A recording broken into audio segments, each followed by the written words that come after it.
She'll be okay. Yeah, she in there. She in there playing right now, so she good. Okay, cool. Yeah. All right, let's run it up. What's up, y'all? Welcome to the new indie. What up?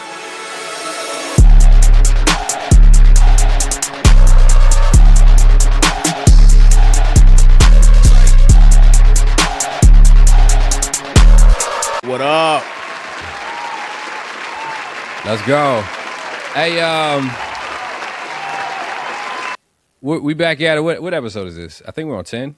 Is it 10? Episode 10? This is 10, bro. Is it? It's episode 10, my guy. Jeez, man. Hey. Making waves. Yes, sir. Yes, sir. How you what's your comfort level now? Like, how do you feel? I'm myself. I feel like I'm myself.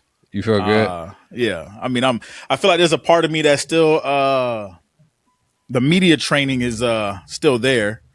I'm not the media training, just, you know. Oh, you just know like letting know your I can't just do that, for the sake of not getting ripped apart. But I feel comfortable. I feel good. I kind of feel the same. Like, there's a certain version where I think as we just keep doing it, it'll evolve. Yeah. We'll get even more comfortable, like refine things even more. I'm waiting to kind of get more of the audience involved as well. Facts. And all of that kind of stuff. But I agree with you. It's like the media training. I think I'm still a little like, I gotta get past that. Yeah, get out of the performative kind of side of it. It's just like, let's just. Yeah. That's why I would love a third guest or something like that, like a recurring guest or a third party, third or fourth party to throw some extra ideas to shake it up. You know what I'm saying? Yeah, I'm with it, bro. But yeah, man. So far, I'm loving it though. Yeah. Can't complain. What's up, y'all? So excited for today's pod. The topic that we got queued up for today is the algorithm. The algorithm doesn't owe you anything. Talking about how Spotify pays you pennies, the industry feels like it's rigged against you, and the algorithm is just unfair. All true, but all of that is irrelevant to your next move. Absolutely, 100% agree. So that's gonna be a good one, man. I think a lot of. Go ahead. Basically saying you ain't got nobody to blame, but you still gotta figure it out. Yeah, you gotta figure it out. I mean, it ain't gonna save you. Yeah, 100%. This is a good one though. I like this topic. What else we got queued up? We got some other cool segments and music business news. Looks like Apple Music flagged roughly 2 billion fraudulent streams on its platform in 2025 alone, and has doubled its fraud penalties, while industry leaders warn AI is being used to hypercharge streaming fraud. So talk about some streaming fraud that Apple seems to come across. It's coming. Yeah. I want to dig into this. I haven't read this article, so I'm actually, it's going to be first for me. So nice. It's dope. We're going to talk about that. And film and entertainment news, Mr. Damson, is that you saying? What's his full name? Yes, Damson Idris. Damson Idris. Yes. Idris Elba, no relation. No relation. As he's out as Black Panther. He's a new Black Panther. No, everyone wanted him to be the Black Panther. Oh, what happened? And they didn't pick him. Oh, I thought, hold on. So this is, all right, I'm glad you corrected me, because I saw he was on like a panel or like a conference or something like that, and everybody was like applauding him. So what's so crazy about that? That's David Jonathan. Is the guy. Yeah, so Damson Idris, they didn't pick him. The crazy part these are two different dudes. Two different dudes. The world they did pick a new Black Panther. They did pick a new Black Panther. Okay. They did. The world wanted Damson, and we did not get that. But he is starring in a new film that's starting its own universe called Children of the Blood and Bone, which absolutely looks like Black Panther all over again. I don't know if that had something to do with why they didn't double cast him, but we'll see the trailer and you guys will see it's very similar.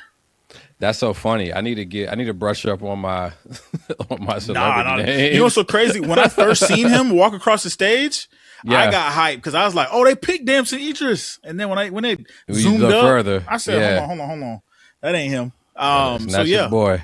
That's not your boy. Yeah, I was. I thought it was exciting seeing that they were recasting. They have a new, I guess, former Black Panther, which the gentleman that they picked, that I saw the news bite or the reel of whatever. I was like, oh, I like him. I feel like that was a good choice. And I've seen him in other stuff. I think the first time I might have saw him was in the Alien Romulus movie. Yep. He crushed that role. Yeah. And he was also in, I think, A Long Walk or something like that. Long Walk. Yeah, I seen that he was in it. I haven't seen it yet.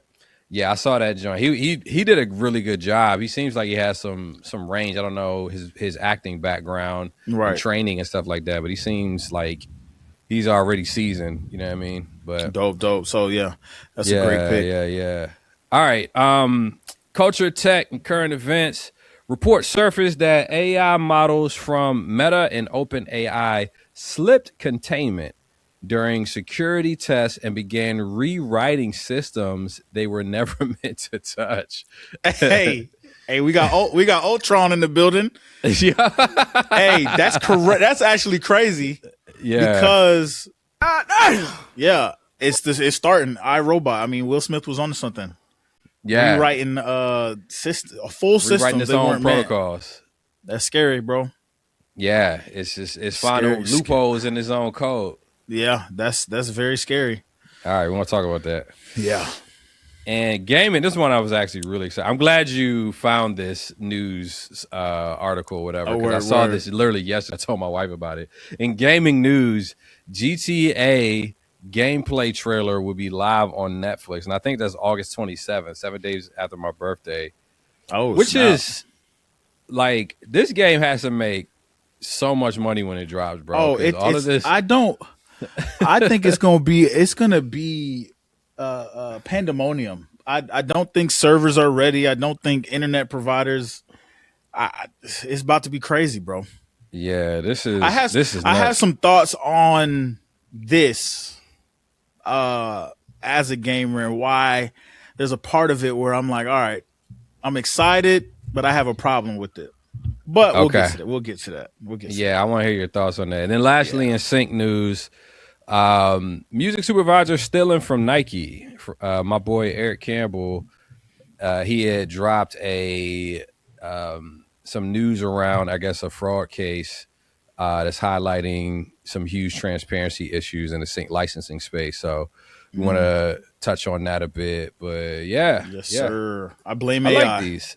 I'm kidding. I don't even know all of what I think I don't even know all of what the reel that he's talking about, like what all it covers, but it's funny you immediately just jump there. That's hilarious. Yeah. How are you feeling, bro? I'm feeling good, bro. This week rather, has been a good one, bro. I can't complain. I'll put myself at, I'll say 8.5.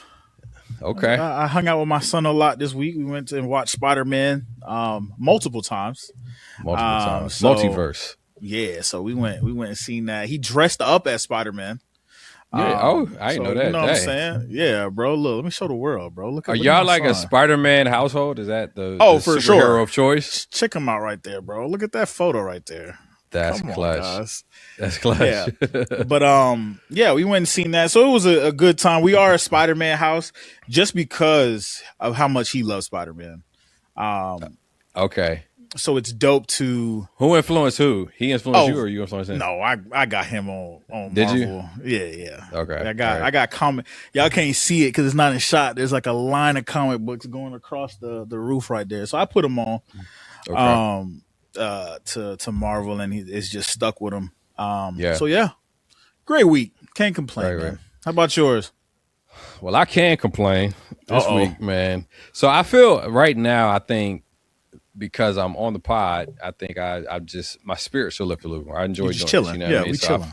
I feel like a 9 right now, but probably a couple hours ago I was like a 5. Damn. Like, and this whole week it's been like the eye feels that. Yeah. Oh my gosh, dog. Yeah, like story time. I was supposed to have ACL surgery on Tuesday, and I had been anticipating this date for a couple months because I was originally supposed to have surgery done, I think in June or something like that. I can't remember. I think it had to been like, I think it was like early June or late May or something like that, because the original date that I had set got postponed because there was some stuff going on with our insurance. So we were pushing it back, got that resolved, and then tried to book the surgery. And in between that time I was rebooking, I got hit up to do this whole Spain, performance. Right. So I was like, all right, cool. We're just going to defer the surgery out, a month or two. Yeah. No biggie. The date got set, yada, yada, yada. So I preparing, got my team ready, let them know like, hey, I'm gonna be out all this week. Here's everything we need to do. I've also moved travel dates based off of this particular surgery date. I canceled stuff that I had a song camp that I got invited to, or a songwriting camp that I was supposed to go to in Maine, and I had to cancel that joint. Yeah, I had to cancel it because I was thinking like, yo, I'm gonna get surgery this week. It was going to be at the end of the month, and I was just like, man, this is going to be too short of a recovery window, so I just can't do it. So I had to cancel it.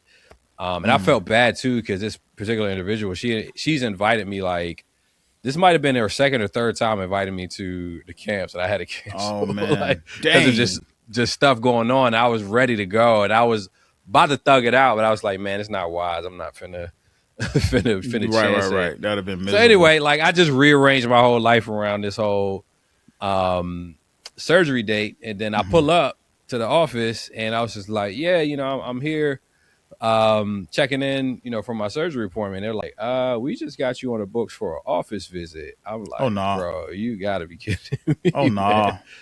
So I kept it cool on the outside. We resolved it, kind of figured out what happened, but it was a communication error with the person who booked it. And so it just, like, I'm one of them type people, man. I plan, like, I'm a planner. Yeah. And very strategic, and I hate when, like, plans my day just gets ajar. Yeah, man, it just threw me off, and I'm trying to, like, recover mentally and also, like, emotionally. Yeah, because you hype yourself up for a surgery, bro. Like, that's mentally, like, yeah, you gotta mentally prep for that. I was low key looking forward to just having a kind of week off to just recover and just chill. And so now my brain is just in that mode, and now I'm just like, and usually I think I pivot well, but for whatever reason, this joint just threw me off. And on top of that, I just have way too many projects all kind of circulating at once, and things just don't feel like they're getting off of my plate as quick as I would like to. It just feels like them to be. I know, never ending like work. So I just feel like it's all good stuff. So I hate, complaining, but it's just being honest. Sure. Like, but it can be overwhelming, bro. That's how anxiety creeps in, bro. Yeah, it's just real. Like that last episode, like, mental health was real, because I was just like, bro, F my life right now, dog. Which was, it's weird to say it because it's all things that I love doing. It's all really great things, but you can be overwhelmed by having too many great things in the mix if you don't learn how to pace it out. And I'm still learning my lesson from these Claude projects and all this other kind of stuff. And so I'm in process right now, but I literally had to, today was like, it was around lunchtime earlier. I was just still feeling anxious. Like, I've been working too much. Like, I'm getting up and just going to work. I'm not even doing my normal routines. Like, I typically go out, I walk, I work out, like, I'll do my devos. I ain't even doing none of that stuff. I just been trying to go straight to work because you got to get stuff done. Yeah, which is not good. And I've been seeing, like, the effects of it. So I had to just stop earlier when my wife came home from work. And I just played with my daughter. You know what I mean? Like, I went inside our bedroom. I had her on the bed. We were just playing around. I was just getting away from work and not letting it run me, at least for that moment. And so just trying to get a better handle on that. But that's how How it's been looking this week. I get it, bro. It's rough. Those weeks are the ones when you navigate them and you get to the other side of it. You'll be like, man, like at least for me, sometimes I'd be like, man, I was tripping for nothing. Like it all worked out. 1,000, bro. It worked out the way it was supposed to. And it worked out better than I could have imagined sometimes. So that would be my encouragement to you for that, because I get it. I understand that it's rough, but that's a whole word. That's a good point too, because this isn't like a, this has never happened before, and what you're saying is absolutely true. It's like I get on the other side of it, it's just like y'all was tripping, bro. Like but then it happens again, and you right back feeling the same way. You just forget. Like, you forget real quick. Yeah, man. Yeah, all good training ground. Yes, sir. Let's get to this wild card real quick. Let's do it. Yeah.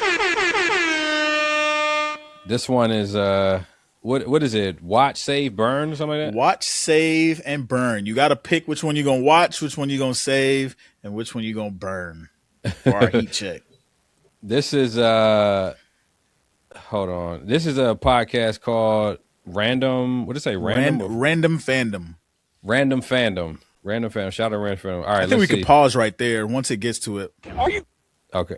Oh yeah. All right. So, all right. Which one are you gonna watch, save, or burn? So we got Spider-Man 2, The Dark Knight, and Iron Man. The first Iron Man. The very first one. So I guess the game is, which one are you gonna watch? Which one are you gonna save? What does save mean though? What does that mean? I guess save for later. Like it's not like an immediate watch. I'm gonna save it. Oh, okay. So it's not at too good to watch first, but not bad enough to get rid of. I feel like this one was kind of easy. Yeah, I feel like we all know that. Or maybe. All right, man, hold on. Let me go first. Let me go first. You go first. You go first. Which order would you want me to go in? Which order you want me to go in? Oh, we can go linear. Watch, save, burn. Yeah. All right. So the first one I'm probably going to watch is The Dark Knight. Is first for me. I want to watch.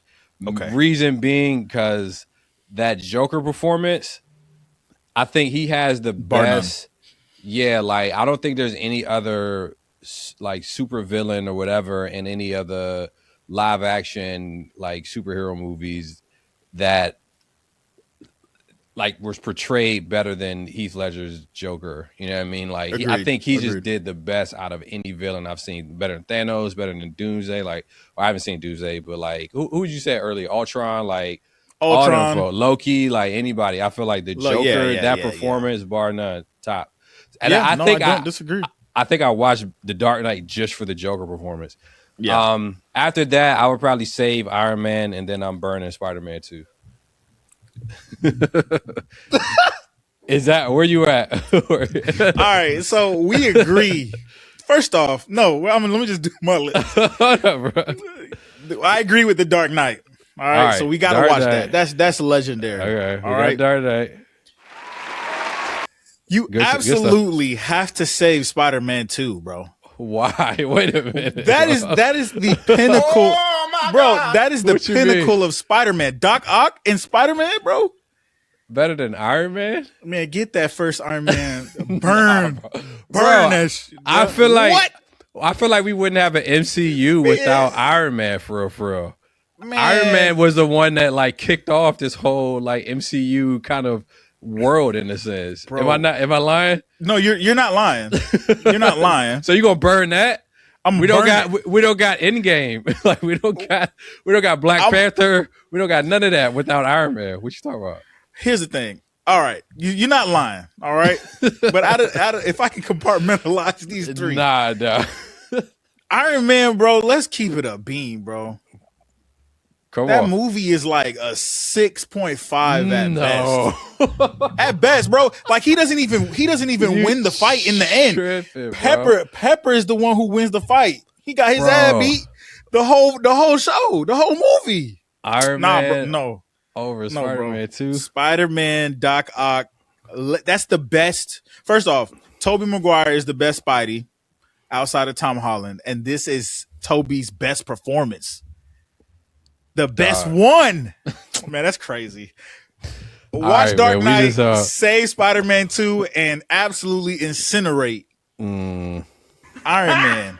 Get that mess out of here, dog. As an Iron Man fan, I can't believe this, bro. You cannot qualify. You cannot clean it up. Yes, I can. Iron Man I can't believe. I was like, oh, we got this. This is on lock. Nah, we all know Iron Man is it don't hold, man. Like that's crazy. Iron Man, I think as a movie, like it was groundbreaking. I think and also too, I don't even know that Iron Man was like, this is why I like it too. They made a superhero that wasn't like, he's not the first superhero you ever mentioned. Like before Iron Man came out, you never were mentioning Iron Man. You were mentioning like, you were mentioning Spider-Man, Batman, Superman, like the Hulk, like all of you got all of the usual suspects for superhero stuff. But when they did this Iron Man, it makes everybody, like, nobody knew who Iron Man was until this movie came out. Like, and that so much so that it rivals, I feel like, Spider-Man. Like Tony Hawk, they paired up Tony Hawk, Iron Man, and Spider-Man. That's how you know, bro. Like, I don't know. No. It's a better movie, man. It's a better movie than Spider-Man is nuts. Okay. All right. We do have to do. Hey, if you watching this, in the comments, please help us out. Please clarify this. Please help us out. And agree with me. Because I'm right. But all right, that was a good one. That was a good one, yeah. That was a good one. I like that. Let's do like maybe 2 segments and get into the topic, and then we'll pick up. And also too, I always forget to do this, man. If you're watching, I love y'all, appreciate y'all. Be sure you drop us a subscribe, a follow, share it. I feel like I'm giving you too many call to actions, but one call to action, don't even follow us right now. Just drop something in the comments. Let us know where you're repping from, and if you decide to follow us, that's cool. But let us know where you live, where you're from, where you're based, all that kind of stuff. Love it. All right, so let's get into this first segment. I think it's an Apple streaming fraud. That sounds right. Yes. All right, Mr. Demiza, I think that's how you say his name.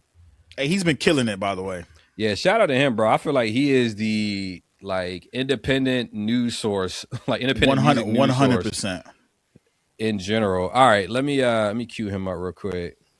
Any context on this? That's you. So pretty much, for the most part, we're starting to see where there's an extreme influx of AI music being pulling from the same pool that real artists are getting paid out of. And what Apple is doing is pulling a lot of these fraudulent songs off of these platforms. So Apple Music is one of the first ones to do it. I think this is the beginning of this happening. As I've been saying, these Sunoers. Yeah. All right, let me pull this up. Let me see if we can hear what they're talking about. Apple Music and fraud. Streaming breaking news. Apple Music and fraud. Streaming fraud just took a major financial hit. The number is bigger than what most people realize. Apple Music has confirmed it demonetized over 2 billion fraudulent streams in 2025. That's representing crazy. About 17 million in royalties that would have otherwise been paid out. According to VP Oliver Schusser, the platform has been aggressively scaling its fraud enforcement systems, targeting bot farms, artificial stream manipulation, and organized click rings, gaming the royalty pool. Now, here's where it gets real. Apple's penalty structure just doubled. What started as a 5%, 25% fine on fraudulent earnings is now 10 to 50% clawback, meaning platforms aren't just removing fake streams, they're redistributing that money back into the ecosystem for legitimate creators. As Schusser put it, streaming is a zero-sum game. If fraudsters take slices, real artists lose meals.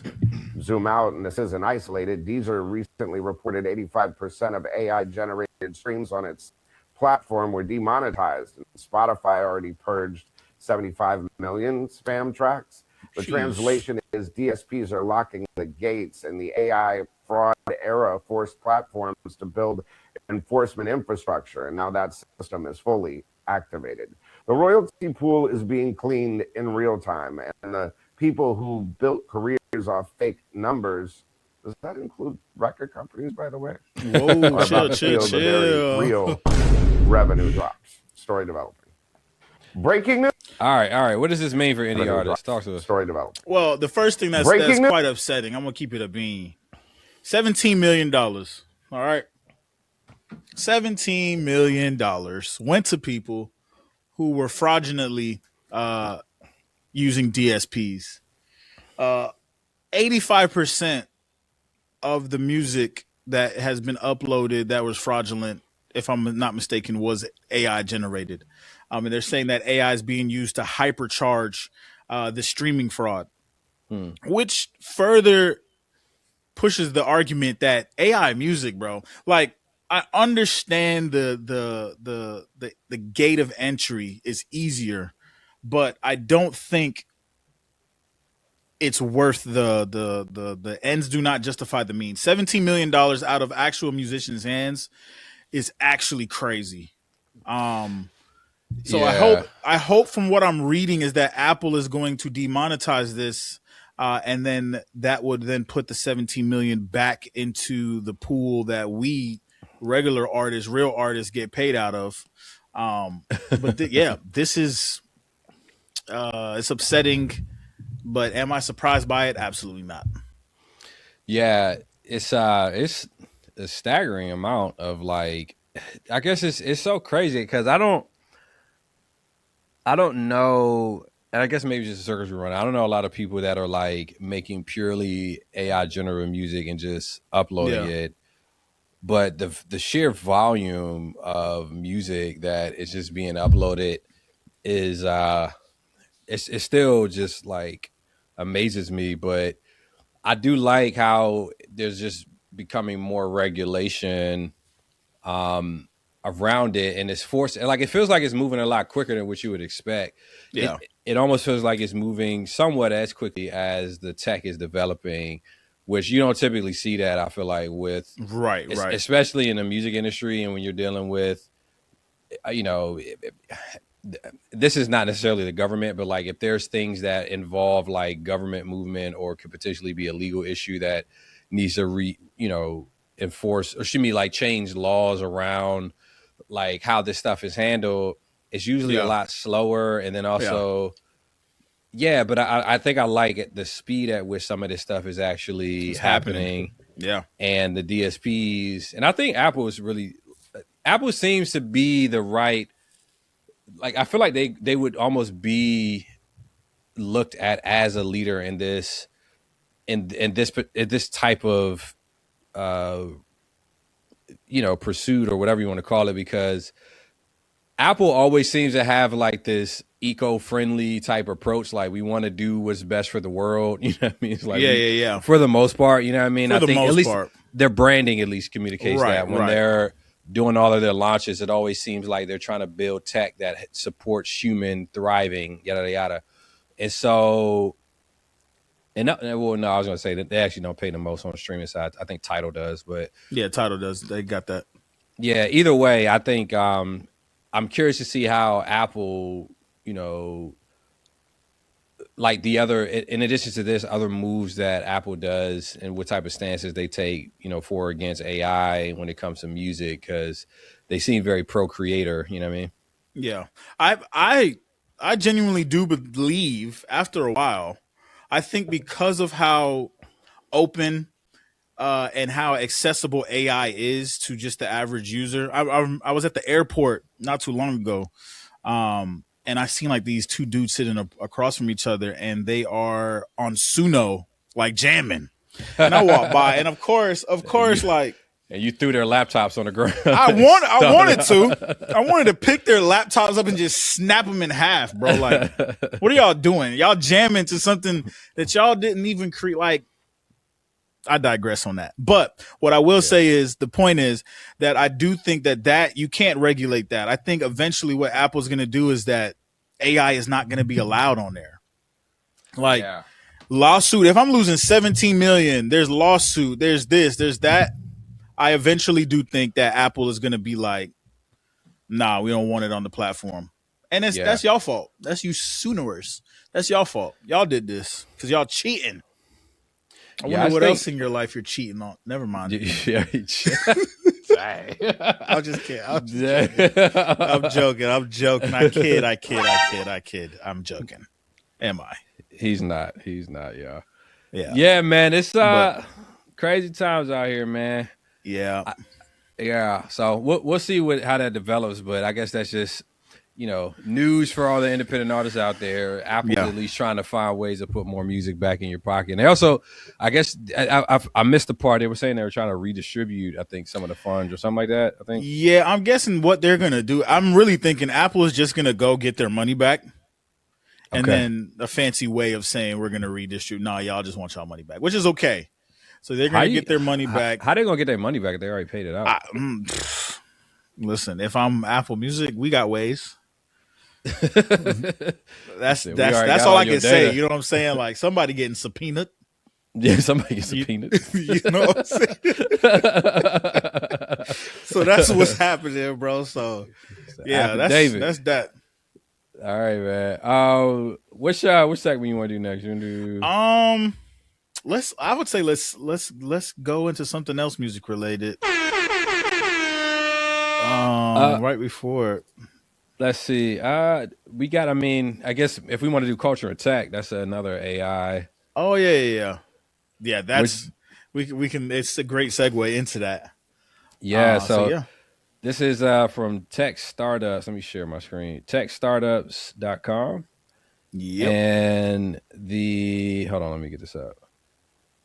The headline says top tech news today: Google, Meta, OpenAI, Robinhood, SpaceX. Hold on, wait. This is. Oh, I think what they did here is just looped everything that's the main title into one. Yeah. Okay. Yeah, so let's talk about because you pulled this article. Like, what were you saying? It's basically the AI's gone rogue. Like it's found loopholes in its own code. Yeah, which is crazy. Is report surfaced that AI models from Meta and OpenAI, which is probably one of the two most popular ones, have slipped containment during security tests and began rewriting systems they were never meant to touch. So this is what everybody feared.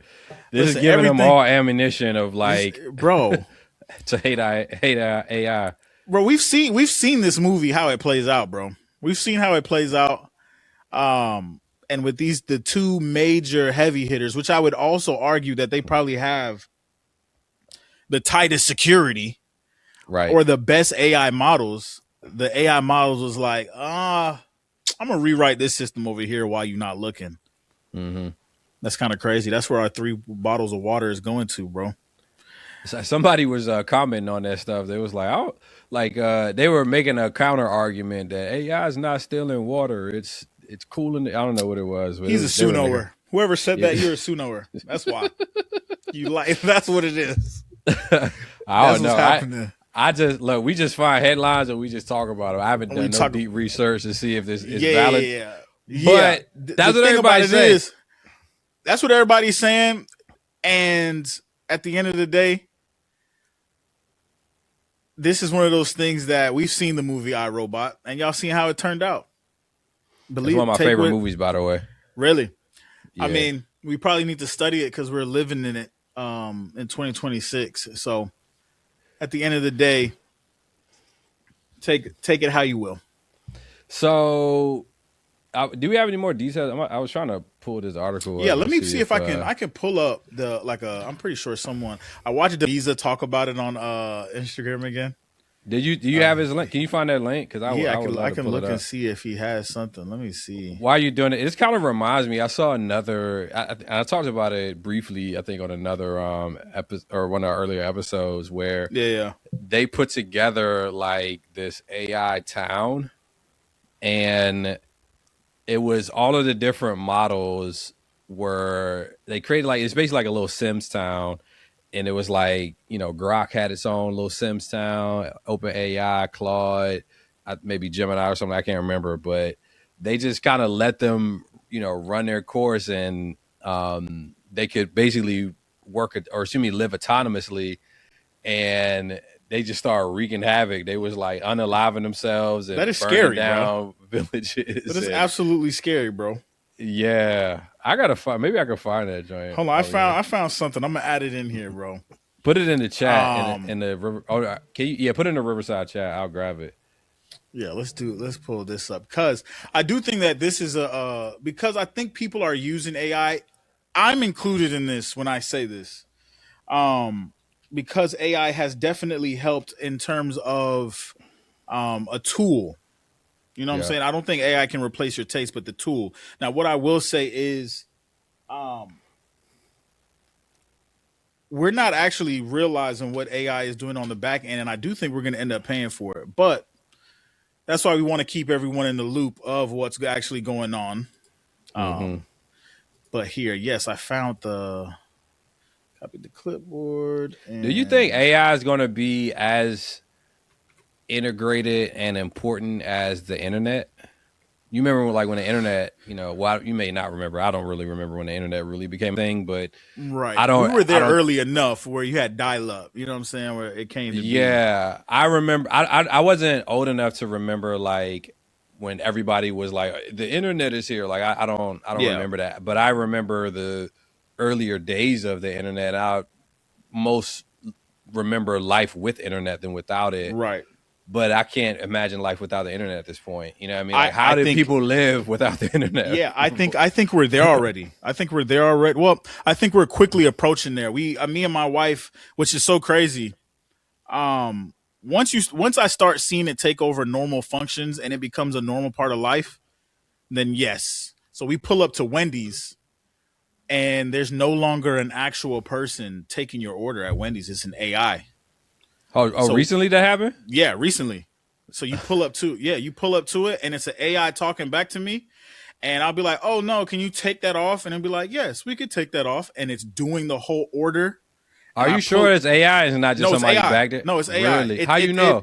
It tells you. It gives you like a little quick rundown. It took over fast food. Yeah. So this is a real in the field. Oh, we order. And I get to the drive-thru and I'm like, hey, what's that? Y'all got AI? He was like, yeah, we got AI.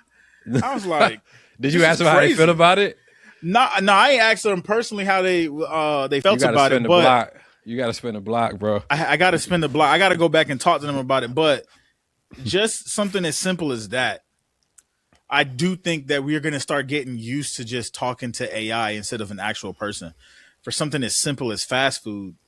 Yeah. Like, supposedly, it's also integrating itself within the medical field as well. Like, them using AI and robots, where now you can have a remote surgeon in New York use a robot in Florida and give you a surgery. Now they probably gonna put some ill regulations around some stuff like that. Oh, they gonna have to. They ain't put regulations around the music stuff, but the government gonna step in. They start doing surgeries with AI, like it's over. Autonomously. Like the government definitely gonna like step in, because the government and also like big pharma and like these big hospitals and all that kind of stuff, because they don't want no smoke from lawsuits that happen or some malpractice because of AI. The code got wrong, that joint start glitching, and now your heart gone. That's crazy. It started ripping you up. Bro, you just went up in there to get your appendix removed. Yeah, you got a third nose. A double lung transplant. Golly. End up getting a vasectomy. You came in there to get your tonsils removed. Hey, that's crazy. Hey, I still got them. And you under anesthesia. You ain't gonna know. You gonna wake up. Oh yeah, that's the scary part. That's the scary part. Nah, man. Of it all. Did you send me a link? Yeah, I put the link in the drop flow down there for us. All right. Okay, I see it here. Yeah. That's scary. But I guess that's already a thing that's happening, remote surgeries, which is we there. All right, let's see this real quick.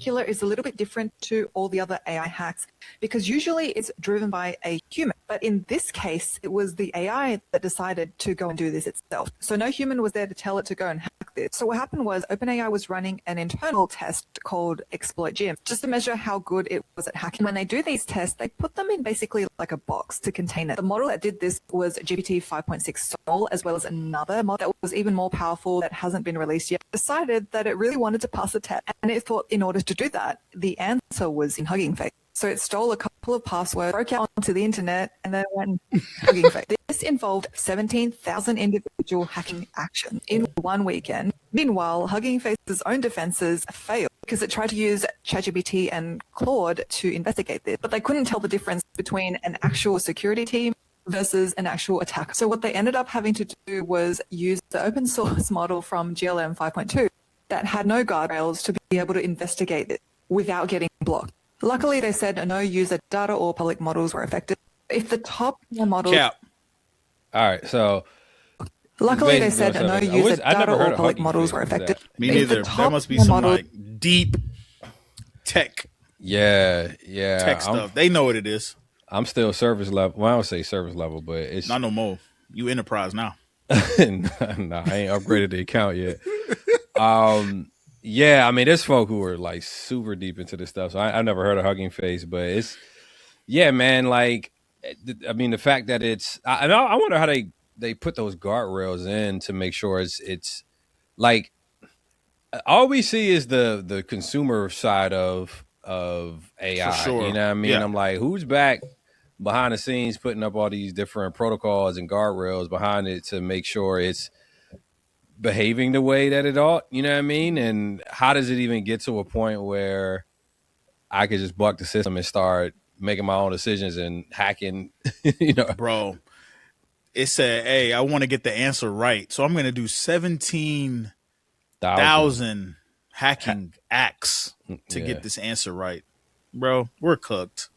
We're out of there, dog. Well, I guess it just Jeez. Evolution of AI. Everybody got to keep your eye on it. It's and it's tough too because I feel like all the headlines around AI are typically negative. You know what I mean? Like typically.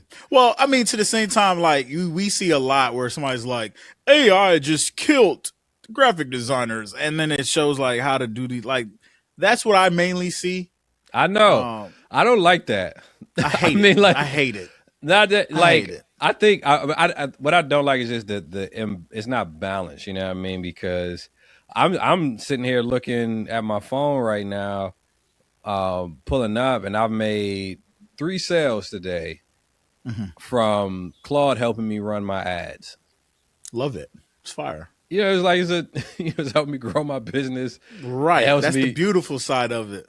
Yeah, but it always seems like, I mean, that's just people, you know what I mean? Like, well, maybe we could be the ones. We could be the ones to speak on the positive. We have been, I think, the positive side of the use of AI. I think we need more of that. Nah, we always talking about. we always talking about how that joint be. Yeah, we are. The Sooners, the Sooners, man. Even this whole thing, this whole news head, but again, I think it's obviously it's good to be aware, but right, 100%. We'll do a better job. We'll balance. We'll try. We'll try. All right, let's we spent a bit of time on that one. Yeah, and I think it's a good segue into the main topic as well. Yeah, you want to kick this one off? Yeah, not a problem. I could most definitely. So what we're talking about is the algorithm doesn't owe you anything. In a world right now where, as what we just spoke about, AI is everywhere. People are able to post on DSPs thousands of times. They can make posts on their socials and things of that nature. The AI doesn't owe you anything.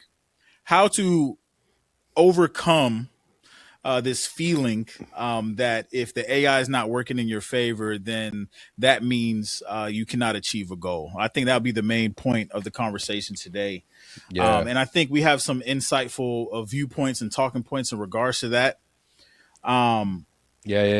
Because this is all. You also had a bit of some additional text on here for the show flow where you were talking about how it's not just the algorithm, but it's also, what we feel is unfair payouts for, your music with streaming, the algorithm, the hustle that kind of needs to get, that is kind of a prerequisite nowadays. What else are we saying here? Yeah. Spotify paying pennies, industry's rigged, algorithms unfair, all of that kind of stuff. But should this dictate your next move? We argue. We argue it's, well, what are we arguing here? Like, what are we saying? Like, why, how does this impact somebody's next move? How should they be thinking about this stuff? Yeah, I think I've heard a lot of people have conversations about the algorithm impacting their ability to create, their ability to scale or scaffold their business, and we're here to say that that's not true. And we could start with some actionable points. With one of the main points is saying that the algorithm is not judging your art, so don't look at that as a classification if you're giving good art. But it is an indifferent mirror reflecting the habits that you have surrounding your art. And I do think most people expect to post once or drop something one time and the algorithm is just going to run with it. And that's not the case. And that doesn't work in anything. Hey, did you see the one, there was a reel on on IG obviously, but this one guy was talking about how he posted like 100 times or is planning to post 100 times in one day. I think he only got to like 60 posts, and he was showing his results or something like that. Did you see that? No, I haven't. We need to run that. Hold on, let me see if I can find it real quick. I think I put it in our little share. Is this it? Yeah. A crazy attempt to post 100 times in one day on Instagram. I saw another creator do it, so I was like, why not try it? And for context, I did not do this on my main Instagram. I did this on my album Instagram. This page had no motion. Let's get to the results. Also, very important context, I only posted 35 times out of 100. And also, 35. Instagram runs on UTC time. So all the posts that came after 5 p.m. doesn't even count towards the stats I'm about to show you. So of all the posts before 5 p.m. PSC, 32,000 views. But this is the good part. 17,000 accounts reached 190,000 plus %. Like I said before, this page had no motion. Now let's look at the engagement. So, all right, hold on, wait. So he goes to the engagement. He said he got 1,200 likes, 1,100 comments, 92 saves, 225 shares, 46 reposts. And I think one of them might have went kind of viral. Hold on, let me look. Anyway, it's crazy to kind of have to think about like having to potentially post that and to post that amount of volume to try to outsmart the algorithm. You know what I mean? One is just unsustainable, but also he was saying, I don't even think he grew followers like that from all of it, which he was kind of arguing like, I don't really care because I reached a lot of people. My metric I'm always looking for is like, I kind of could care less, and there's other metrics that can, that are important, but I care less about all of these other metrics, like how many views, how many followers, all that kind of stuff. I care about conversions. So what is my intent when it comes to posting anything online, on social, running an ad? Like what's the return that I'm looking for? That's what I gauge all of my success and my activities 100%. Off of. Because if that's not doing anything, I don't care. Like you can inflate all these numbers, you know what I mean? All of them can look good, you know what I mean? But anyway, if I got 2 million followers and none of them are, a potential lead, but then I got 1,000 followers and of those 1,900 of them are potential leads. Right. Who's winning? You know what I'm saying? You got to ask yourself that. And I think as an artist, if you don't have that, that's what you should be working towards, not these inflated numbers from the algorithm. You know what I'm saying?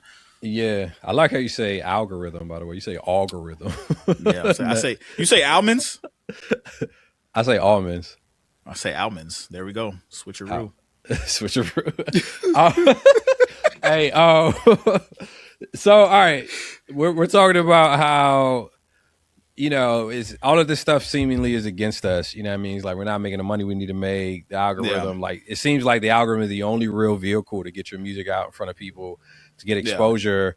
And even on, you know, that's so on the social media side, even without the algorithmic playlisting, you know what I mean? Like that's even a toss up if and when you get them.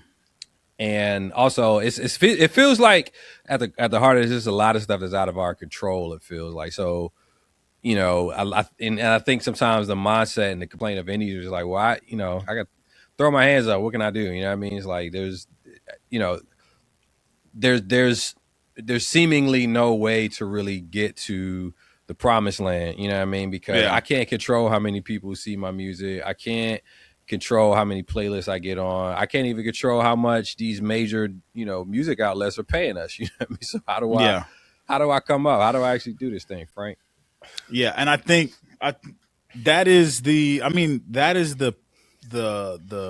we said the last episode we were talking about doing this dance almost when it comes to your career. It's like the algorithm is unfair.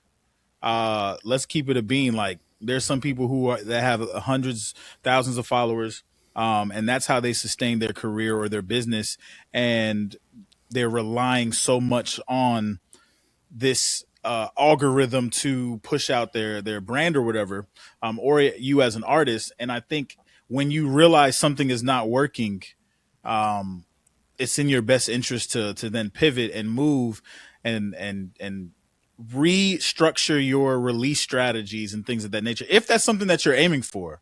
And we have a statement here where it says, being right about how unfair the industry will not change a single thing about your career, but your next move will.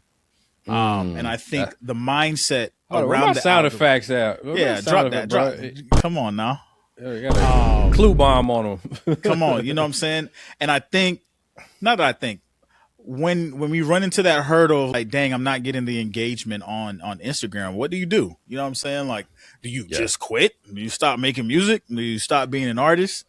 I think at that moment is a time for you to pivot and realize. Repeat that quote one time, because that was a good one. Yeah, I got you. Being right about how unfair the industry is won't change a single thing about your career, but your next move will. Yeah, that's a bar, bro. Being right about how unfair the music, because that's and I do think that's where a lot of artists land. Is just like you're not wrong about the things that you're seeing, and there's two approaches where we go to rehabilitation of the industry, which is uphill battle, and also almost learning how to I don't say game the system, but work within the system. Like, how do you do that? And I think kind of both are necessary, because there's folk out here who are fighting for better wages, I guess. Wages is the wrong word. It's just better revenue, you know what I mean, off of the but here's the thing too, and this is a tough truth, but you don't have to use the DSPs, which is crazy to think about, because I think we complain about it because it's the main way that we get our music to most listeners, because the market is mainly using some of the bigger streaming services. So it makes sense why you would want your music there, because of discoverability. So it's hard to do that. But at the core of it is like, you don't have to put your music on there. But then it's just, the question is like, what is the actual alternative? There was something that Kato on the track had posted the other day as well. He was, and I don't know if you saw this, Frank. He was looking at I don't think it was an article, or maybe it was an article or something. There was like, I think, a Web3 music outlet or distributor or something like that. That was basically giving artists what they wanted. You know what I mean? It's like they kept 100% of the payouts. Like, I have to find it, but it was basically all the things you think an artist would complain about, that they have complaints about with Spotify, Apple Music, all that kind of stuff. This company was doing it, and I think they just announced that they were shutting down. Like, I think they launched it like 2022 or something like that. And I think he was bringing the whole the whole thing to point to say like, or he was making a whole point like the current model of how music is consumed isn't sustainable with the type of payouts that artists are actually wanting. It was the argument I think he had, and I'll find out. I'll do a little soundbite from it, but yeah, it was just interesting to see like there was a company that tried to pay artists what they were wanting, and it just didn't happen the way that they had hoped. So, it kind of puts us in a place where what do you do? You know what I mean with this news of playlists are paying you pennies, algorithm is against you, all this other kind of stuff. The industry is unfair. How do you level the playing field? And this is why I keep going back to community building, because I was just about to say that. Yeah, and I got a little clip I want to pull up from Lecrae. He was talking about this, but yeah, man, it's that's the only thing. That's why I feel like that's the new indie way. It's just, to regain control, you really have to develop a new skill set of community building and deeply understanding your audience more and getting them off platform. Because I think you wrote in here like every follower you have is rented. Yes, it's facts. Like what happened when TikTok was about to close down? Mm-hmm. You know what I'm saying? Like TikTok was about to shut down, thanks to the POTUS. And a lot of people were scared, bro. A lot of people were scared. A lot of people's livelihoods were based off of these rented followers. That I would argue that you didn't actually create a genuine community from. Because if that was the case, they would follow you to any platform you would go to. Yeah. And we've seen that happen in real time.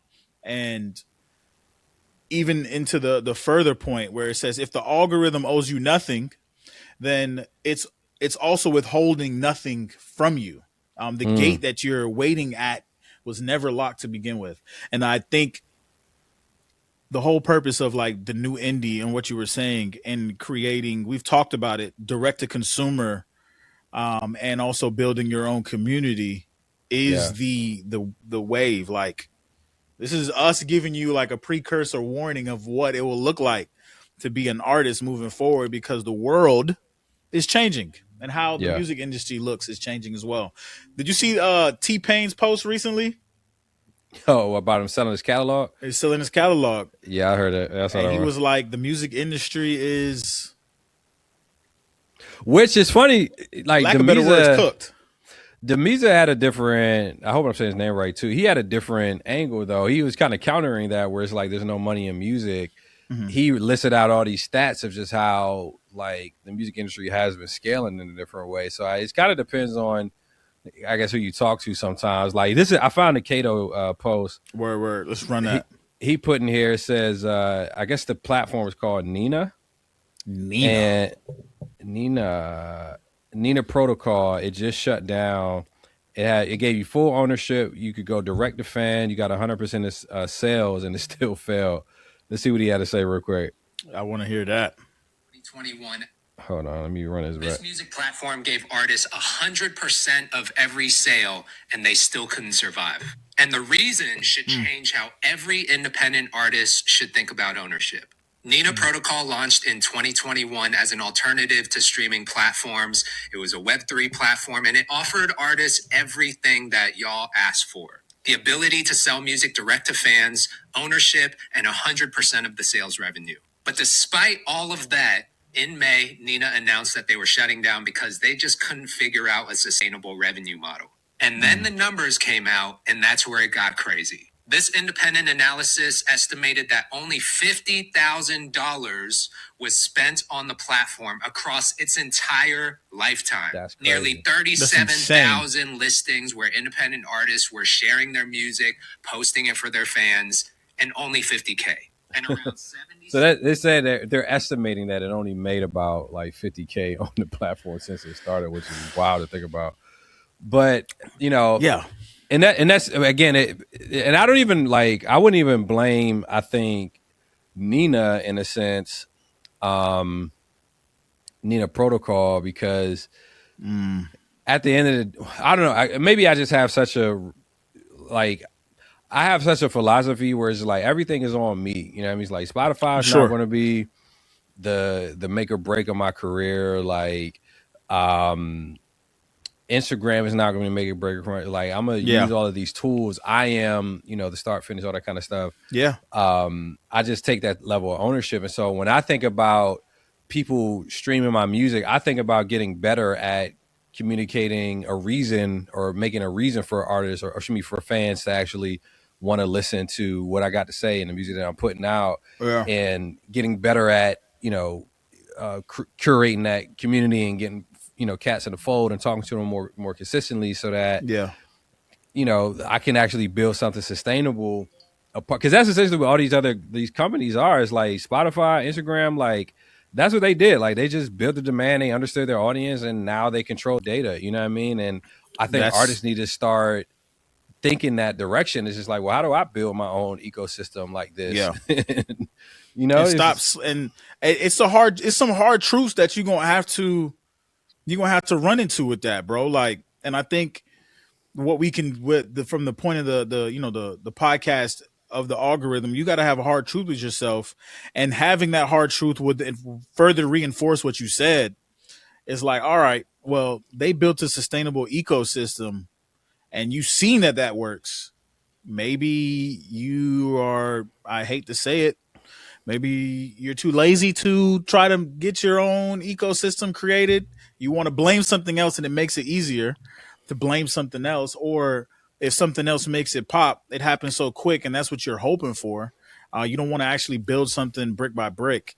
And I think that the microwave society causes that. But to build something sustainable, you got to, one by one fan by one fan, one listen by one listen. That's the only way. Like, of course you'll have moments where there's virality, but that's not something to chase. Like, I think we've mentioned that.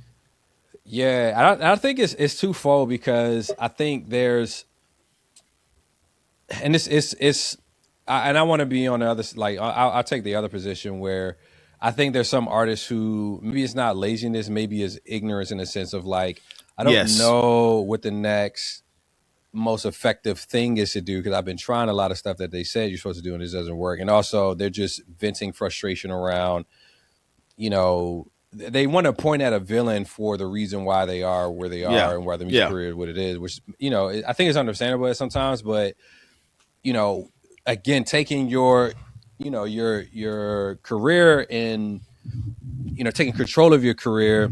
Yeah. It does look like learning some new skills that traditionally I don't think get associated with art creation and artists. You know what I mean? It's like, I had to learn over the years how to build funnels and how to like market and how to like, I took sales calls for a while, you know what I mean? Just to learn, how to communicate value. You know what I mean? Like that's the biggest thing. Like even our community that we have, Rep Indie, where we teach, indie artists, indie hip hop artists how to get a music, TV, and film. Like I've been running that since 2020-ish, 2021 probably. And when I started teaching people how to get their music, TV, and film, I took a course on how to learn how to build courses. So I had to, learn how to learn that, right? And I also learned how to run ads. You know what I mean? Like that was a valuable skill set. And so, 5 years later, we have a list of like, over 15,000 emails of independent artists who have given us their email at some point, their email and phone number at some point, because I learned how to communicate value, and also built a system on using the I built a system off of the back of the system that exists, which is Meta, you know what I mean, which is a social media platform at its core, but now it's an advertising platform. So it's like and also too, because the core value, I didn't want to have to like show up on Instagram and social media all the time every day. I didn't want to have to be like the guy posting 100 times a day. I'd rather have the tool of Meta to post, and run my ad 100 times within a day without me having to do that stuff. You know what I mean? It's like, how can we, put these ideas together, learn some new skill sets, and deploy them in a way that, is going to serve us and not burn us out, and could be potentially more efficient. Yeah. But I don't think you get there until you really have a solution oriented mindset of just like, well, I know what's not working. I know what's against me. You know, what's the potential, like what, you know, how can I actually fix this? Like what's the solution? Like what are some options? Yeah. The more we get there and the more we chase those, you know, breadcrumbs of success and other people's success, we got a winning formula, I feel like. Yeah. I like what you just said, the breadcrumbs of success, because it's often just that, just breadcrumbs, because I think you got to be obsessed with collecting those breadcrumbs, because that's what's going to compound into making something sustainable. And I do think people I don't want to minimize like going out there and getting the information and retaining the information and using it. What I will say is easy to do is to find the information online. Like instead of this is something that I apply to myself. Instead of going on YouTube and watching Drewski's Could Have Been Love for 5 hours, you know what I'm saying? Like it's on. And instead of doing that, there are legit people that are on YouTube that they're giving out free game. You know what I'm saying? Yeah. Free ways to run ads, free ways to learn, and you have to take accountability and knowing, okay, I can actually go learn these things and to create something sustainable. It's out there. It's legit there. You might got to pay for some of them. Yeah, yeah, and that, everything and ain't free. One thing I realized too is like a lot of indie artists. I won't say a lot, but I've seen independent artists who are just, they've been, I guess, jaded by like courses and all this other kind of stuff, or just But I just feel like there's a certain scarcity mindset when you think everything is a scam or because I had a guy, an artist who ended up like seeing one of our ads join our community, and there was something like he couldn't get access to the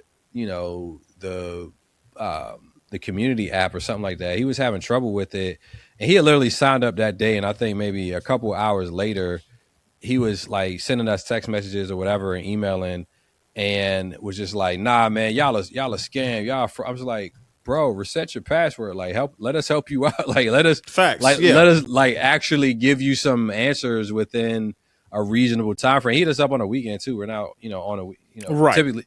Anyway, so it's just, I think artists are there is a sect of artists who just want everything handed to them. They just think like, all I got to do is this. It's going to be easy. It's going to pop off. Like, yada, yada, yada. It's just like, bro, like that's just not how. It's not how it goes. That's not how music works, how business works, how life works. You know what I mean? It's like, you're going to have to test stuff. You're going to have to remove your presuppositions, all of your assumptions about how this thing is supposed to go. Just have a game plan, execute it, and let it be data and retest. You know what I mean? Like versus trying to go into it with like, oh, this finna work, and if it don't, now your feelings hurt and all this other kind of stuff. Listen, and not to minimize.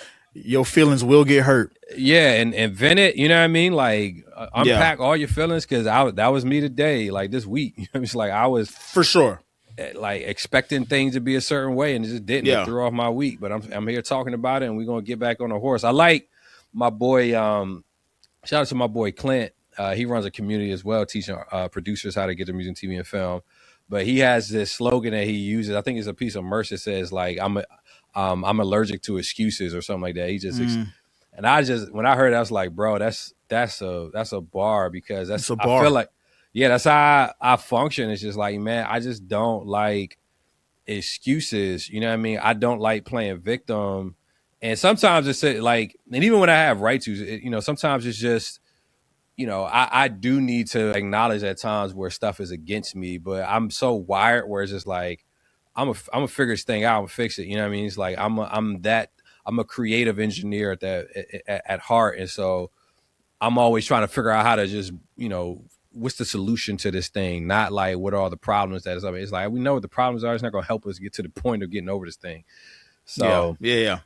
But no, that's real. Yeah. Go ahead. My bad. No, go ahead. Yeah. I was going to say, like, I guess in summary, you know what I mean? I just encourage y'all, man, like don't fall into the trap of, because, you know, we're only getting paid pennies and, you know, on streaming services. Like there's a ton of other tools and tech out there where you can literally like collect 100% of stuff and drive your own traffic. Like I think every independent artist should learn how to drive their own traffic 100% to their own ecosystem. And actually, let me pull this up real quick. This was a talk between Lecrae, and he was on the Manager's Playbook podcast. I thought it was really in line with this conversation. I think I've seen this. Yeah, this was good. Travis Scott, you can't pop up every blue moon like, yeah, I'm so dope, and then this. You're not, you're not Travis Scott. You can't pop up every blue moon and like, yeah, I'm so dope, and then disappear. Can you captivate your audience? Can you create a community of people who are interested in your music? And that is where I'm looking now. How would you do it? Number one is you're a new artist. Is your song good? Because what people care about now is we got 250 million songs popping up on Spotify. Who knows how many of them are AI or not good? And so now 85%. Like, I don't want to weed through all this crap. Just somebody tell me what's good. So now they need curators. So you, as a label, as an independent label, I have to be a curator of what's dope. So I'm not going to put nothing in front of you unless it's dope. If I'm an independent artist, I want to sign to a label that's curating dopeness. So people like TDE, it's like, we just know TDE drops something, it's probably going to be dope. But if I'm an independent artist, I got to take my fans on this journey with me. I can't be, you're not, you're not Travis Scott. You can't pop up every blue moon and like, yeah, I'm so dope, and then disappear. You're like, take them on a journey with you. You know, allow them to see this process that you're constructing and let them feel connected to you. And it's clear like that. One thing that I love that you highlight that, because a lot of times folks in the business will always say that they're like, you're not Adele, you're not Ye or Frank Ocean, where you can just disappear and come whenever you want. But it's not to say that you can't. But you know that all of these artists that we talk about there in the beginning of their careers, they brought you along that journey. They were not disappearing. Those individuals are putting in absolute most work. Yes, you're not. Yeah, that's that part right in the there. beginning. That part right there. Their career. It's not to discourage you. You're not Ye. You're not Travis Scott. Most work. Yes. Damn it, you're not Lecrae. You know what I'm saying? Like, but that's not saying that you're not them. You can't be. You know what I'm saying? I think most artists they quit before they become that, because they think that they're that before they even put the work in. Yeah, it's like you want to be mysterious and show up when you want to show up on social media. Yeah, because you know what I mean, like that's what you see a Kendrick or a Kanye do, which they've built up years and years and years. I mean, what was Kanye's favorite line? 3 beats a day for 3 summers, or what did he say? Or 5 beats a day for something like that. Something like that. Like, you know, he was putting in a lot of work. You know what I mean? They still put in a lot of work behind the scenes. You don't know, but their relationship to, you know, social media is different. Like a lot of these cats blew up before social media was a thing, and so they just garnered so much, you know, hype, of an audience and attention and all that kind of stuff, where they're, you know, the way they show up just looks different. And and again, not to say that you couldn't do that as a strategy. I do know some artists who show up like that on social media, but I feel like underneath the surface, there's probably some other ways where they're driving fans. Rather, they're feeding their fans that we may not be aware of.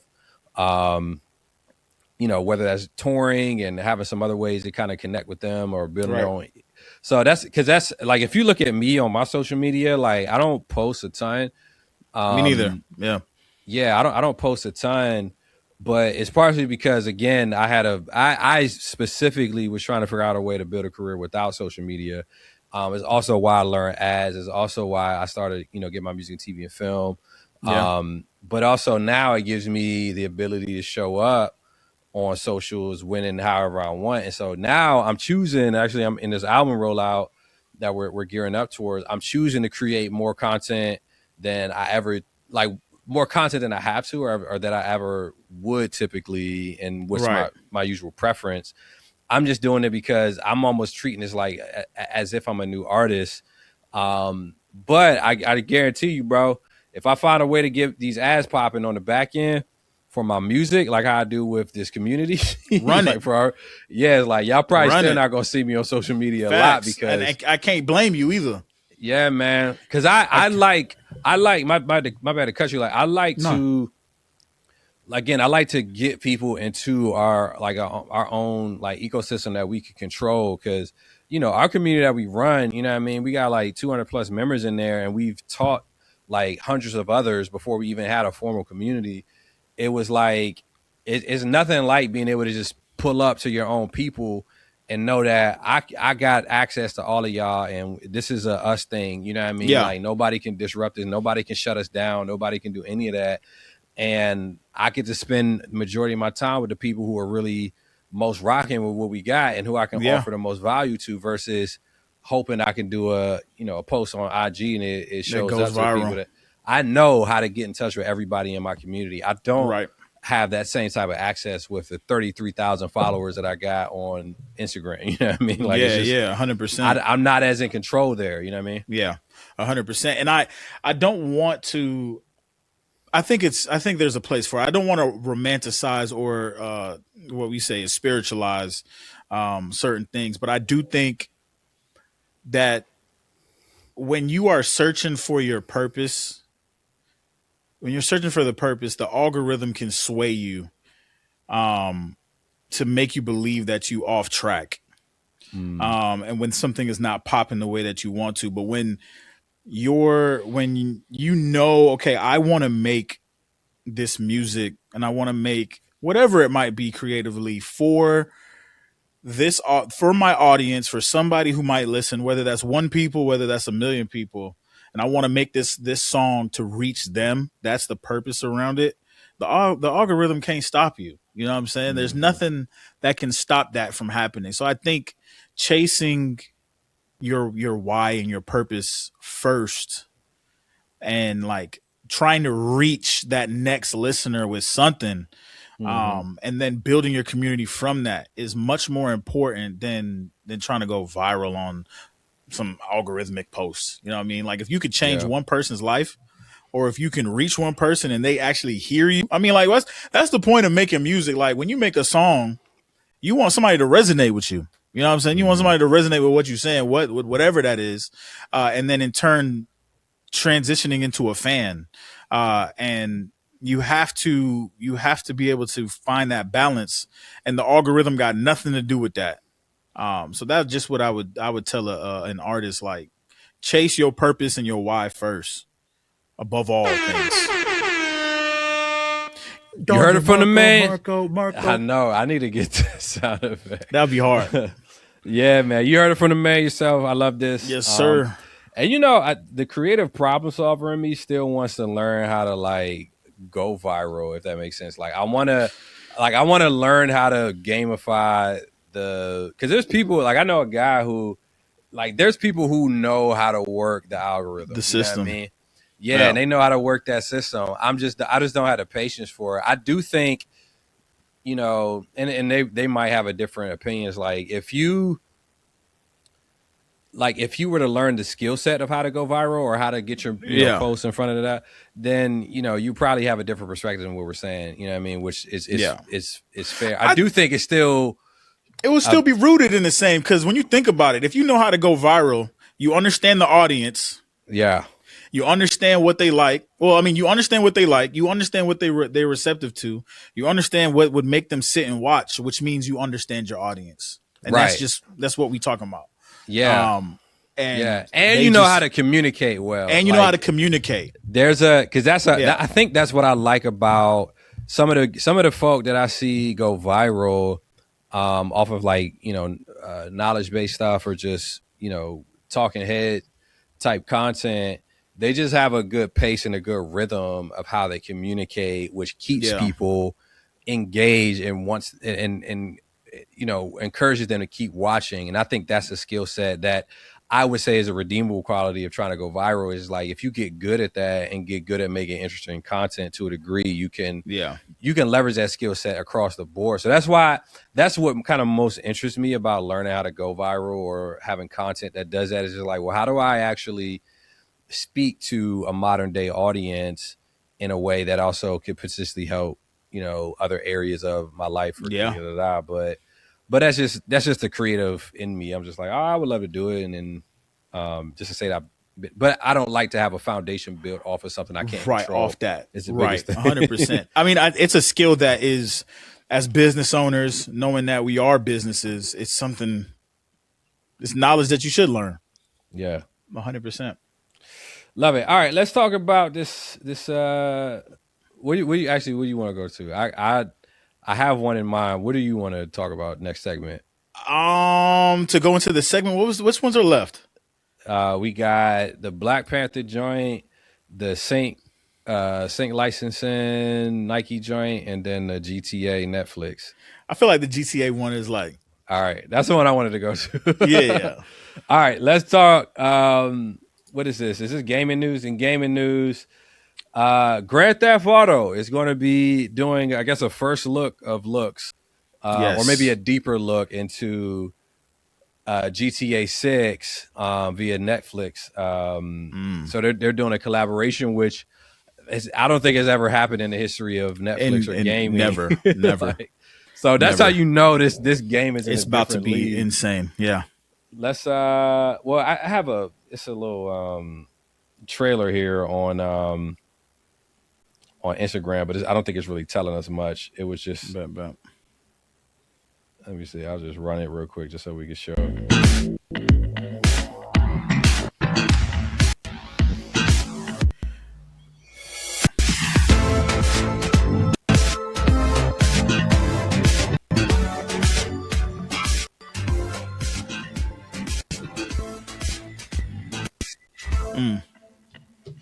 Peep the music too. The music is fire. Very retro. Very retro. It kind of reminds me of Stranger Things a little bit. It does. It does give that. So they're giving an extended look. Like, what do you like? Let's make some assumptions. What do you think? I think we're gonna get, and it's a part of the problem that I have with all of it. I think we're gonna finally get to see no more rumors. We're gonna get to see gameplay, like actual controller in hand, gameplay. I think that's what we're getting. So you think they're gonna have any like big streamers or gamers that kind of help host this thing? 100%. 100%. I wonder what the format is gonna be like. 100%. I could see this being like it's probably behind an NDA, probably like a convention or something. They're probably gonna have where they're talking about it and showing it, because for it to be on Netflix, you're expecting millions of people to watch. This is not gonna be no like they just I hope not. They just in their office. Hey, here's Grand Theft Auto. Nah, we finna see a spectacle. It's gonna be like one of them Apple keynote, like a TED Talk keynote. Yes, it's only right. I mean, at this point, my issue with it is, and again, this is a great segue, because when you understand your audience and you understand who's gonna buy it, you understand how you can move with them. Not everybody can move like this. We pre-ordered Grand Theft Auto without even seeing how the game look. We don't even know how the game is going to look. Like, we just automatically... Yeah, they kind of gave us all just like trailer... Just straight trailer cutscenes. We don't even know how the game is going to play. That joint could be 2D. We don't even know yet, but it's not going to be. But for sure. And then on top of that, to see the gameplay, it's behind a subscription paywall. It's not just going to be on YouTube where anyone can see it. Oh, yeah. I didn't think about that. Yeah. Like, that which means is a if I don't move. which is for Netflix. Don't move for Netflix, gamers. Like, I don't know how well that is, but they believe, and that's another thing. They believe in their brand, rightfully so much. I don't care if it's behind a paywall. Y'all going to get Netflix if you don't got it. So that's a dope look for Netflix. It's behind the paywall. I think that's kind of lame. A part of me is that's kind of lame. But do you think GTA is like the best game, like the top game in like the history of gaming? What would be like the GOAT of gaming? You feel me? No, I can't argue Grand Theft Auto, because I'm looking at let's name some off. Like name some franchises. Big games, 2K, 2K, Madden, Call of Duty. I'm trying Call to of name the big Duty, ones. I ain't trying to nerd out too GTA. hard. You know what I'm saying? Yeah, that's what like that. But I think that's a part of it too. It's just like, Yeah. you know, does being the GOAT of gaming, you know, you need name recognition. Is that kind of a part of it? Yeah. So what did he say? He said GTA, Madden, 2K, Call of Duty. Call of Duty. I guess maybe put Fortnite in there. We could put. Oh, yeah, Fortnite's a must. What else? I think those are the heavy hitters. Unless we start going to like, we could say like Marvel. Like I don't know if Marvel Rivals would even be in there. Because I think these are like games that even maybe a non-gamer would probably be play. aware of. And that's what I was saying. Like Grand Theft Auto, that one like 46-year-old dude who has not even turned his PlayStation on is turning it on when Grand Theft Auto dropped. You know what I'm saying? Like, there's some folk that's gonna come out of the woodworks and start buying gaming systems just to have that feel of GTA again, which is crazy.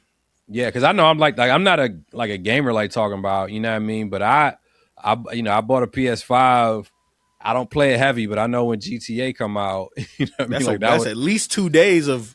Yeah, that's my game. You know what I mean? Like, what was it, dude? Somebody signed a contract with his girlfriend to like, leave me alone for 7 days. Yeah, like that's the agreement. Come on, bro. What to think? Yeah, I'm trying to think like, you know, what does this also do for? Because it definitely helps out Netflix because I'm just so curious, like if there's how many gamers out there don't have Netflix, you know what I mean? But true, they'll up subscriptions for Netflix, and I guess I'm trying to think what's the upside for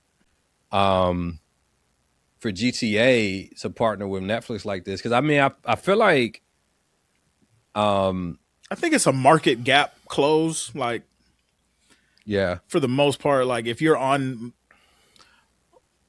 Most people that are on YouTube are probably gamers or game to some capacity.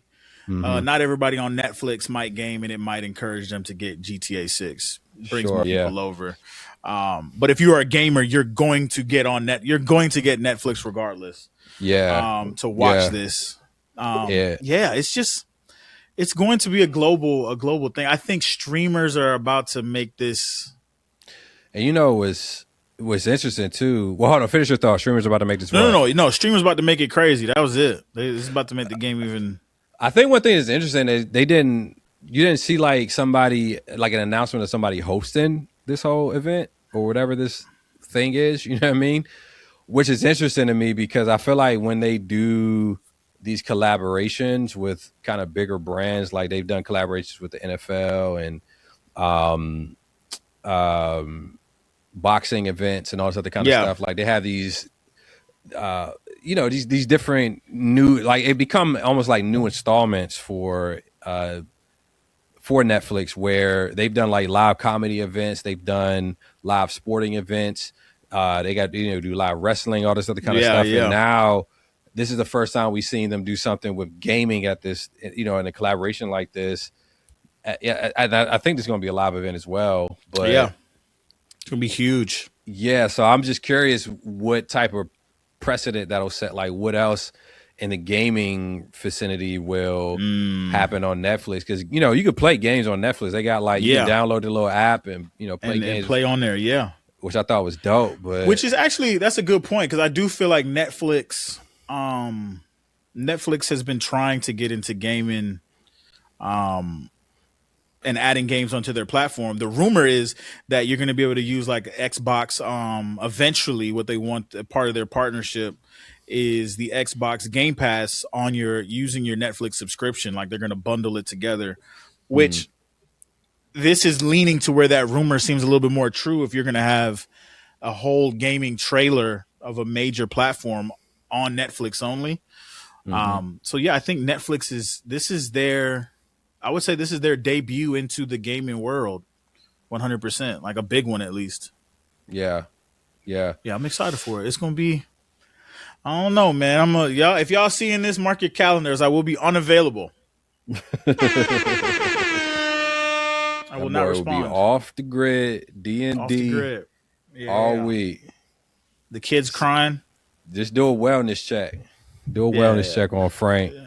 Don't even do it. I'm well. I'm well. Actually, you gonna have to do a wellness check inside the game. You gonna have to look for his avatar. Look for my avatar, bro. In GTA to see if he. I got a VR headset. I'm finna be gone, bro. Nah, I can't. I ain't finna do all that. But all right, it'll be dope. We got to do something around it, though. We got to stream or something. Yeah, well, this is. I feel like we just got to go ahead and do it when GTA drops. We're doing a live GTA. Like the podcast, we're gonna be playing GTA while we're doing the pod, and maybe answering your questions while running from the cops. Yeah, all that. That'd be dope. That'd be fire, fire. Man. All right, yeah, we're gonna do something special for the GTA. Yeah, we'll do something. GTA launch. What's that? November? Is that what's coming out? Right? November 17th. Dang, dog. That's not that far out. It's not that far. It's a couple months. Hopefully, I better be in town. Matter of fact, that sounds mad for me. Yeah, but I'll probably have just done. Actually, I'm trying to reschedule my surgery for November. Oh, matter of fact, the day before, have your surgery. All right. Game comes out. All right. Mm-hmm. You're not allowed to move anyways. Prop your foot up. Wrap it. Well, I'm not gonna do it. I'm not gonna do it right the day before because I don't know what type of pain. You might. I don't know what that's gonna be like. Y'all gonna get a different ride. Give it 2 days. We need some. Anyway, that'd be hilarious. All right. We pushing pretty far. We have one. How long we been on this thing? Probably like 120. An hour and 30. Well, that's what it say. I know I ran the clock a little earlier. Oh yeah. So it might be like 15 minutes. Yeah. Do we want to touch on any other segments or save them for next time? What you think? We can save them for next time. Okay, that's 100. Yeah. So something to look for. It was the Black Panther joint and that trailer is actually really dope. But we could definitely copy it for the next one. And then the fraud case for Sing. Yeah, let's talk about that next time. I don't want this to run too long. Yeah. Yeah, man. This was a good one, man. My sound this was a good one. Yeah, man. We in here. We got another one going, another one in the books. Yeah, bro. There's some definite gems in this one, bro. Like if you made it this far, hopefully you are encouraged to continue to chase those goals and them dreams and being an indie artist or any creative, really. I pray that it encourages you, man. Yes, you got more. You're more in control than what you think. Yes, more in control than what you think. Absolutely. But the key word is think. you gotta get this thing thinking right. So you get your noggin going, bro. Get your noggin going. Come on. Yeah, man, it was a good one. Yeah, man. Well, catch y'all same place, same time. This has been it's been an interesting run because we've been playing a little bit of catch up, trying to get all these episodes in and stay true to our Tuesday drops. Yes, we got it. Yeah, man. We'll be back. Yeah, man. Y'all don't forget to follow, hit that subscribe button. It means a lot to us, man. Absolutely. All right, y'all. We getting up out of here. Yes, sir. Y'all have a good one.